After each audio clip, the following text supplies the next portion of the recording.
വീട്ടിൽ രാത്രി വാതിലടക്കുന്ന നേരത്ത് പുറം വാതിലിൻ്റെയും അകം വാതിലും അടക്കുന്ന നേരത്ത് വാതിലിൻ്റെ മുകളിൽ മർനോഷ് എന്നെഴുതുന്നത് നല്ലതാണ്. ബിസ്മില്ലാഹിർ റഹ്മാനിർ റഹീം മർനോഷ് എന്നെഴുതിയാൽ ആ വീട്ടിലേക്ക് കള്ളന്മാർ പ്രവേശിക്കൂല. മർനോഷ് എന്നത് ആരാണെന്നറിയോ? ബഹുമാനപ്പെട്ട അസ്ഹാബുൽ കഹ്ഫിലെ കാവൽക്കാരനാണ്. അവരുടെ പേരാണ്, മറക്കരുത്. മർനോഷ്. ഇത് നിങ്ങൾക്ക് ഞാൻ സമ്മതം തന്നിരിക്കുന്നു. എനിക്ക് എൻ്റെ ശൈഖ് സമ്മതം തന്ന പ്രകാരം നിങ്ങൾക്ക് ഞാൻ സമ്മതം നൽകിയിരിക്കുന്നു. ജിന്നുകളിൽപ്പെട്ട ഒരു മഹാനായ നേതാവാണ് ഈ വിഷയത്തിൽ എൻ്റെ ശൈഖ്. അവരിൽ നിന്ന് കിട്ടിയ ഇൽമാണ്. ഒരു ഉപദ്രവത്തിനും ആ വീട്ടിൽ ആ രാത്രി കഴിയൂല. പരീക്ഷിച്ച് അനവധി ആളുകൾക്ക് ഫലം കിട്ടിയത്. ആ പ്രദേശത്ത് പലയിടത്തും കള്ളന്നറിയാൻ അവിടെ കയറും. മാത്രമല്ല ആ രാത്രി പുറത്തു നിന്നൊരു പിശാചിനെ ഇനി ഇങ്ങോട്ട് കയറാൻ കഴിയില്ല. അകത്തുള്ള പിശാചുകൾ ഉണ്ടാവുന്നേ ഉള്ളൂ. സലാഹി, കണ്ടല്ലോ, ഈ ഒരു വിഷയത്തിൽ എന്താണ് പറയാനുള്ളത്? സത്യത്തിൽ നമ്മൾ ത്വരീഖത്തുകളുടെ അപകടം സമൂഹത്തിൽ നന്നായി പറയാറുണ്ട്. ത്വരീഖത്തുകൾക്ക് അപകടമുണ്ടോ എന്ന് സംശയിക്കുന്ന ആരെങ്കിലും ഉണ്ടെങ്കിൽ അപകടം ഉണ്ട് എന്ന് ശരിക്കും ബോധ്യപ്പെടുത്തുന്ന ഒരു സംസാരമാണ് ഇപ്പോൾ ഈ കേട്ടത്. കാരണം ഇയാൾ ത്വരീഖത്തുകൾക്ക് അടിമപ്പെട്ട് അതുവഴി ഉണ്ടായ ഒരു പ്രത്യേക മാറ്റം, അതാണ് ഇയാളെ സംസാരത്തിലൂടെ ഇങ്ങനെ പുറത്തു വരുന്നത്. ഏതായിരുന്നാലും ഈ മർനോഷ് അത് മൂപ്പർക്ക് എന്തായാലും അത് കിട്ടിയിട്ടുണ്ട്. അസ്ഹാബുൽ കഹ്ഫിൻ്റെ കാവൽക്കാരാണെന്നാണ്. അപ്പോൾ അസ്ഹാബുൽ കഹ്ഫ് ആരാണ്, അവരെ കൂടെ ആരൊക്കെയാണ് ഉണ്ടായത്? സൂറത്തുൽ കഹ്ഫിൽ അള്ളാഹു സുബ്ഹാനഹു വ തആല പഠിപ്പിച്ചിട്ടുണ്ട്. അവർ 3 ആണോ 4 ആണോ 5 ആണോ 7 ആണോ, ആളുകൾ എത്ര, അവരെ കൂടെ കൽബ്, നായ അവർക്ക് കൂട്ടായി ഒരു കാവലായി ഉണ്ടായിരുന്നു. ഇതൊക്കെ സൂറത്തുൽ കഹ്ഫിൽ സാധാരണക്കാർ വരെ ഓതിപ്പോകുന്നൊരു സംഗതിയാണ്. അപ്പോൾ ഇതിനെ അസ്ഹാബുൽ കഹ്ഫിൻ്റെ പേരിൽ അവതരിപ്പിച്ച് ലാഭം ഉണ്ടാക്കുക എന്നുള്ള പരിപാടി ഈ മുസ്ലിയാരൊക്കെ നിർത്തണം. കാരണം അസ്ഹാബുൽ കഹ്ഫിനെ പറ്റി ഖുർആൻ പറഞ്ഞത് തന്നെ സൂറത്ത് കഹ്ഫിലാണ്. അപ്പോൾ ഖുറൈശികളൊക്കെ അതുമായി ബന്ധപ്പെട്ട ചോദ്യങ്ങൾ ഉന്നയിച്ചപ്പോൾ ഉത്തരമായിട്ടാണ് സൂറത്തുൽ കഹ്ഫ് അവതരിപ്പിക്കപ്പെടുന്നത്. അത് അവിടെയാണ് അസ്ഹാബുൽ കഹ്ഫിനെയും അവരെ കൂടെയുള്ള ആളുകളെയും പറഞ്ഞത്.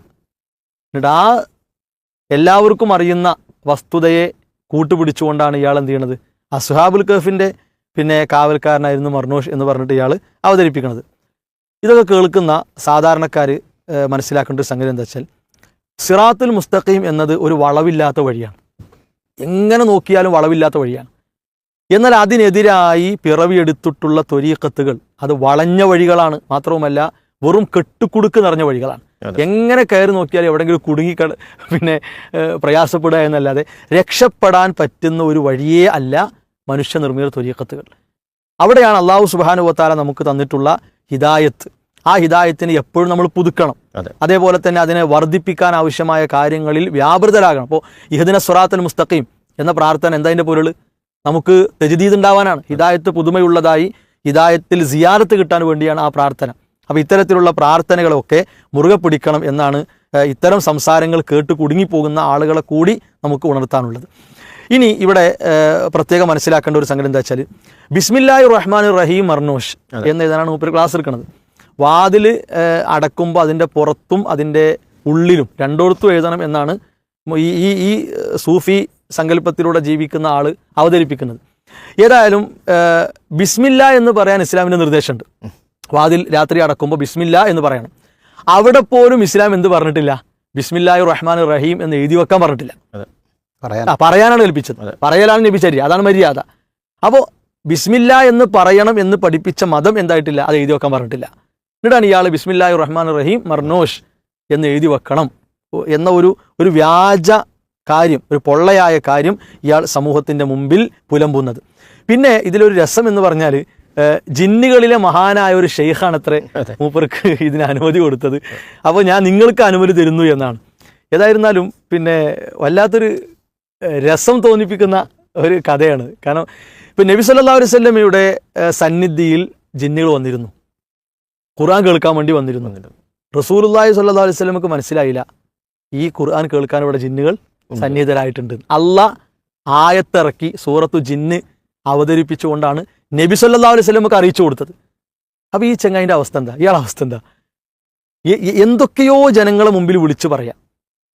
ഇയാൾ ജിന്നുകളിലെ മഹാൻ. അപ്പോൾ ആൾക്കത് മനസ്സിലായി, ഈ ജിന്നുകളിലെ മഹാനാണ് ഇന്ന ആൾ, മഹാനായ ഷെയ്ഖ് എന്നാണ് പറയണത്. അപ്പോൾ അത് അയാൾക്ക് മനസ്സിലായി. ഇനി മാത്രമല്ല, ഇപ്പോൾ ഇത് വീടിന് കാവൽ എന്ന് പറഞ്ഞാണ് ഇവർ പറയുക. ഇവർക്കിപ്പോൾ ബദർ മൗലിദ്, ഇവർക്ക് ഇസ്ലാം പറഞ്ഞ വീടിന് കാവലൊന്നും വേണ്ട. ഇസ്ലാം പറഞ്ഞു ബിസ്മില്ലാഹി തവക്കൽതു അലല്ലാഹ് വലാ ഹൗല വലാ ഖുവത ഇല്ലാ ബില്ലാ എന്ന പ്രാർത്ഥന ചൊല്ലി പുറപ്പെടാനാണ് പഠിപ്പിച്ചത്. അല്ല ഇങ്ങനത്തെ മർനോഷും കുർനോഷും എഴുതി വെക്കാനെന്നല്ല ഇസ്ലാം പറഞ്ഞത്. എന്നിട്ട് ഇവർ പറയുന്നു അസ്മാഉൽ ബദർ കെട്ടിത്തൂക്കിയാൽ വീടിന് കാവലാണ്. ഇതൊക്കെ അന്ധവിശ്വാസങ്ങളാണ്. മാത്രമല്ല ഇപ്പൊ ഇയാൾ ഈ ജിന്നിന്റെ മഹാനായ ഷെയ്ഖ് എന്ന് പറയുമ്പോൾ കുത്തുബിയത്ത്, ഇപ്പൊ കുത്തുബിയത്ത് തുടങ്ങുന്നത് തന്നെ കുറെ ജിന്നുകളെ പേരും പറഞ്ഞു കാണാണ്. തൊംബ്രയാൻ കഷ് കഷ് എന്നൊക്കെ പറഞ്ഞ കുറെ ജിന്നുകളെ പേരും പറഞ്ഞിട്ടാണ് കുത്തുബിയത്ത്. അപ്പൊ ഈ കുത്തുബിയത്തിലൊക്കെ നല്ല പ്രാവീണ്യമുള്ള ആളായത് കൊണ്ടാകാം ജിന്നുകളുടെ മഹാനായ ഷെയ്ഖുമായിട്ട് വലിയൊരു ബന്ധം സ്ഥാപിക്കാനൊക്കെ ഇവർക്ക് സാധിച്ചത്. ഏതായാലും ഇയാൾ പറയുന്നത് അന്ധവിശ്വാസമാണ്. ആ നിലക്കുള്ള വല്ല അന്ധവിശ്വാസം കൊണ്ട് നടക്കുന്ന ഒരു പുരോഹിത ജിന്നാകാം. അങ്ങനെ ഉണ്ടല്ലോ, ഒരു പുരോഹിത ജിന്നാകാം ഇയാളുമായിട്ട് നല്ല ചങ്ങാത്തം കൂടിയിട്ടുള്ളത്. ഏതായിരുന്നാലും ഇവിടെ പിന്നെ സലഫികളെ മുവഹിദുകളെ പിന്നെ ജിന്നിന്റെ ആളുകളാണ് എന്നൊക്കെ പറഞ്ഞ് കുത്തി നോവിച്ച് മാനസികമായി തളർത്താനും വേദനിപ്പിക്കാനും നോക്കിയ ആളുകൾ അവര് ജിന്നുകളിൽ മുങ്ങിക്കിടക്കുകയാണ്. ജിന്നുകളുമായി ബന്ധപ്പെട്ട അന്ധവിശ്വാസങ്ങളിൽ മുങ്ങിക്കിടക്കുന്ന ഒരു ദയനീയമായ അവസ്ഥയാണ് ഇപ്പം നമ്മൾ കാണുന്നത്. മാത്രവുമല്ല ഇവർക്ക് വളമിട്ട് കൊടുത്ത കുറേ ആളുകളുണ്ട്. മുജാഹിദുകളുടെ പേരിൽ നടക്കുന്ന കുറേ ആളുകൾ യഥാർത്ഥ മുവാഹിദുകളെ ജിന്നുകളിലേക്ക് ബന്ധപ്പെടുത്തി പിന്നെ കരിവാരിത്തേക്കാനും വേദനിപ്പിക്കാനും ഒക്കെ നോക്കിയ ആളുകളുണ്ട്. അവരും മനസ്സിലാക്കട്ടെ, യഥാർത്ഥത്തിൽ അന്ധവിശ്വാസങ്ങളിൽ കുടുങ്ങിക്കിടക്കുന്നവരെ കരകയറ്റാനുള്ള പണിയാണ് യഥാർത്ഥ മുവഹിദുകൾ എന്നും ചെയ്തു പോന്നിട്ടുള്ളത്. അതിൻ്റെ ഭാഗമാണ് ഇപ്പോൾ ഈ ചർച്ചകളൊക്കെ. അപ്പോൾ ഏതായിരുന്നാലും ഇങ്ങനെയുള്ള അന്ധവിശ്വാസ സങ്കല്പങ്ങൾ അല്ലെങ്കിൽ ഇതൊന്നും ഇസ്ലാമിൻ്റെതല്ല. അത് ഇസ്ലാമിൻ്റെ പേരിൽ കെട്ടിവെച്ച് വലിച്ചു കൊണ്ടുപോകുന്ന ഇത്തരം പുരോഹിതന്മാരെ സമൂഹം നന്നായി കരുതണം എന്നാണ് നമുക്ക് ഈ സന്ദർഭത്തിൽ സൂചിപ്പിക്കാറുള്ളത്. ഷമീർ മൗലവി, ഇവിടെ ഇപ്പോൾ നമുക്കറിയാം കുറേ ഇല്ലാ കഥകൾ, കുറേ പിന്നെന്താ പറയുക കെട്ടിണ്ടാക്കിയ കുറേ കഥകളൊക്കെ അവതരിപ്പിച്ചുകൊണ്ടാണ് ഈ സംസ്ഥയുടെ കുറേ ആളുകൾ പലപ്പോഴും നിലനിൽക്കാറുള്ളത്. അപ്പോൾ ശരിക്കും നബി സല്ലല്ലാഹു അലൈഹി വസല്ലമ നമുക്ക് വീട്ടിൽ നിന്ന് പുറത്തു പോകുമ്പോൾ അതുപോലെ രാത്രി നമ്മൾ ചെയ്യേണ്ട നിർദ്ദേശങ്ങൾ, ഒരു മുഅ്മിൻ എന്തൊക്കെ ചെയ്യണം എന്ന കൃത്യമായ കാര്യങ്ങൾ പറഞ്ഞു തന്നിട്ടുണ്ട്. അത് നമ്മളിവിടെ വിശദീകരിക്കേണ്ടതുണ്ട്. പിന്നെ മർനോഷ് എന്നുള്ള പേര് കേട്ടപ്പോൾ ശരിക്കും ഞാനിത് എവിടെ നിന്ന് അവർ കിട്ടിയെന്ന് നോക്കണമല്ലോ. അപ്പം അങ്ങനെ പരിശോധിച്ച് നോക്കുമ്പോൾ ചില പുസ്തകങ്ങളിലൊക്കെ പേരൊക്കെ ഉണ്ട്, ഇല്ലയെന്ന് നമ്മൾ പറയുന്നില്ല. ചില സൂഫികളുടെ കിതാബുകളിലൊക്കെ പേരൊക്കെ എന്ത് ചെയ്തിട്ടുണ്ട്, വന്നിട്ടുണ്ട്. പക്ഷേ രസം എന്താ വെച്ചാൽ ഈ അസ്ഹാബുൽ കഹ്ഫിലേക്ക് ചേർത്താണ് അവരിത് പറയുന്നത്. അസ്ഹാബുൽ കഹ്ഫ് എന്താ ശരിക്കും യുവാക്കൾക്ക് മാതൃകയായ ആളുകളെന്ന് ഖുർആനും ഇസ്ലാം പഠിപ്പിക്കുന്ന ആൾക്കാരാണ്. അപ്പോൾ അവരിലേക്കൊക്കെ ചേർത്ത് ഈ ജാതി നോണയൊക്കെ പറയുമ്പോൾ എന്ത് ചെയ്യണം, ശരിക്കും അവർ നല്ലോണം പഠിച്ചവനെ പേടിക്കേണ്ടതുണ്ട്. അതിൻ്റെ കുറച്ച് കുറവ് നല്ലോണം ഉണ്ട്. അള്ളാനെ പേടി നമ്മളവരെ ആക്ഷേപിക്കുന്നതല്ല, പക്ഷേ എനിക്ക് തോന്നിയിട്ടൊരു വിശ്വാസികൾക്ക് കാര്യങ്ങൾ മനസ്സിലാക്കാനുള്ളൊരു തൗഫീഖാണ്. ഒരു ഒന്ന് ശ്രമിച്ചാൽ നന്നാകാനുള്ളൊരു ചാൻസ് എന്നൊക്കെ പറയാമല്ലോ.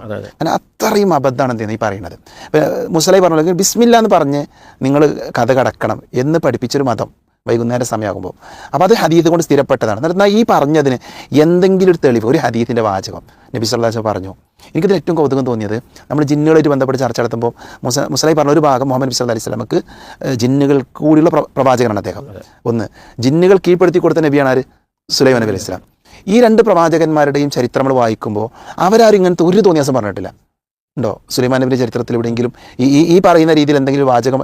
സുലൈമാൻ നബിയുടെ പിന്നെ ഖുർആനിലും പിന്നെ ഹദീസിലും അല്ലാത്ത കുറേ ചരിത്രങ്ങളൊക്കെ ഉണ്ട്. ആ ചരിത്രങ്ങളിൽ പോലും നമ്മൾ എന്ത് ചെയ്യുന്നില്ല, എല്ലാം നല്ല പല നമ്മൾ വായിച്ചെടുത്ത ഇവിടെ ഇങ്ങനത്തെ ഈ കഥകൾ നമ്മൾ കേൾക്കുന്നില്ല. എന്തായാലും കുത്തുബിയത്തിലുള്ള ജിന്നുകൾ എവിടെ ഉള്ളത്? എവിടെ ഇല്ല. ആ പേരുകളൊക്കെ അതെ അതെ.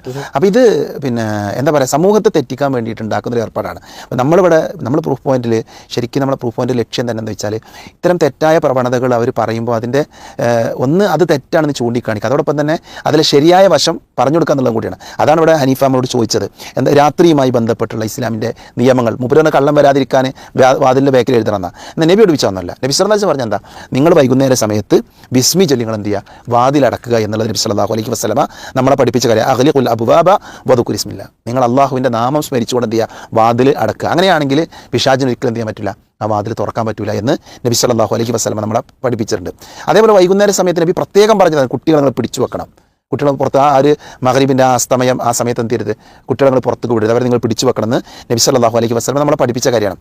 അതേപോലെ ഇസ്ലാമിൻ്റെ മനോഹരമായ ഒരു അധ്യാപനമാണ് നിങ്ങൾ രാത്രിയിൽ വിളക്കണക്കണം എന്നുള്ളത്. ഇന്ന് ഒക്കെ നമുക്ക് വൈദ്യുതി സംവിധാനമൊക്കെ ഉണ്ട്. മുമ്പ് കാലത്ത് അങ്ങനെയല്ല. മുമ്പ് കാലത്ത് മറ്റേ എണ്ണ കത്തി അതൊക്കെയാണ്, അത് അണക്കാൻ പറയും. ഇന്നും വൈദ്യുതി നമ്മൾ എന്ത് ചെയ്യണം, ആ അധ്യാപനത്തിൻ്റെ ഭാഗമായിട്ട് അത് ഓഫാക്കുക എന്നുള്ളത് തന്നെയാണ് ഈ നിയമം പാലിക്കാൻ വേണ്ടി നമ്മൾ ചെയ്യേണ്ടത്. അതിലൊക്കെ ഒരുപാട് ഹിക്കുമത്തുകളുണ്ട്. അതേപോലെ തന്നെ നബി സല്ലല്ലാഹു പാത്രങ്ങൾ അടച്ചു വെക്കാൻ പറഞ്ഞു. രാത്രി സമയത്ത് പാത്രങ്ങൾ അടച്ചു വെക്കാൻ പറഞ്ഞു. രാത്രി ഉറങ്ങാൻ കിടക്കുന്ന സമയത്ത് നിങ്ങൾ വുളൂ ചെയ്തുകൊണ്ട് ഉറങ്ങാൻ പറഞ്ഞു. അങ്ങനെയാണെങ്കിൽ രാവിലെ വരെ എന്ത് ചെയ്യാൻ പറ്റും, നമുക്ക് വേണ്ടി മലക്കുകൾ പ്രാർത്ഥിച്ചു കൊണ്ടിരിക്കും. സ്വഹീഹായ ഹദീത്തിൽ വന്നതാണ്.